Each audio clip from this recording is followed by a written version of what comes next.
Good day, booktubers. It's been longer than I intended for it to be before I filmed another video. The light is kind of terrible in my office, and you would think I would wait and do this at a time that's better, but I'm not, because there may not be a better time. And I wanted to bring you a quick birthday book haul. So I actually behaved myself pretty well. My fiance took me on a book crawl for my birthday, so we went to the Half Price Books flagship store, which is huge and has a fantastic clearance section, and then we went to a very large Barnes & Noble. So yeah, I did pretty good. The first book I picked up is a really atrocious cover of Graham Greene's The Quiet American. I really like Graham Greene. I've enjoyed everything of his that I've read, and so I'm looking forward to this one, and it's really short.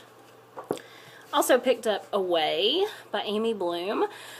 And I don't really know a ton about this book except that it's about a woman's epic journey, New York's Lower East Side in 1925, to the adventures and pleasures of the jazz underworld and the Alaskan frontier, an unexpected heroine, so on and so forth. So it sounds pretty good in theory, and it's another little short book, so it won't take long to read.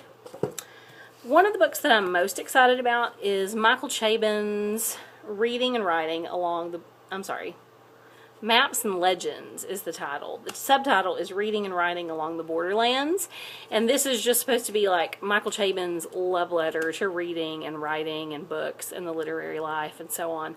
So I'm really looking forward to this one. I have Chabon's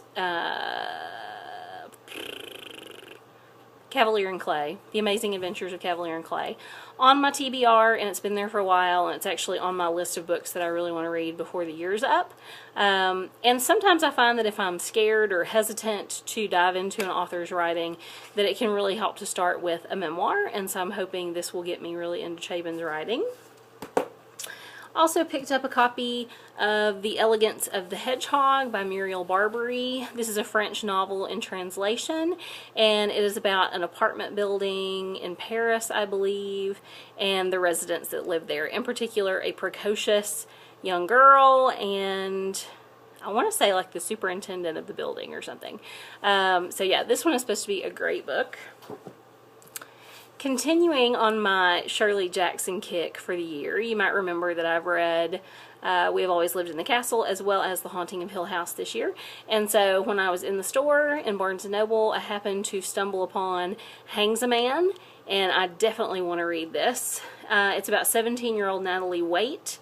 Longs to escape home for college. Her father is domineering and terrible, has a long-suffering mother, but apparently college life is not all she expects it to be. It looks pretty sinister with the blood spatters on the cover. So I'm expecting more brilliance from Shirley Jackson. And I also picked up a copy of the third book in the Flavia de Luce series, A Red Herring Without Mustard by Alan Bradley, on sale. I haven't read the second book yet, but it's on my tippy top of my to-be-read list, so I thought it would be good to have the third book on hand. But the real crowning jewel from my birthday purchases is Penguin's American Supernatural Tales.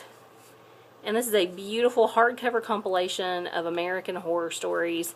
Shirley Jackson is included. Edgar Allan Poe is included. There are some names that I'm not familiar with, but then we have others like Ray Bradbury, Richard Matheson, who wrote I Am Legend, Stephen King, of course, even Henry James and Ambrose Bierce.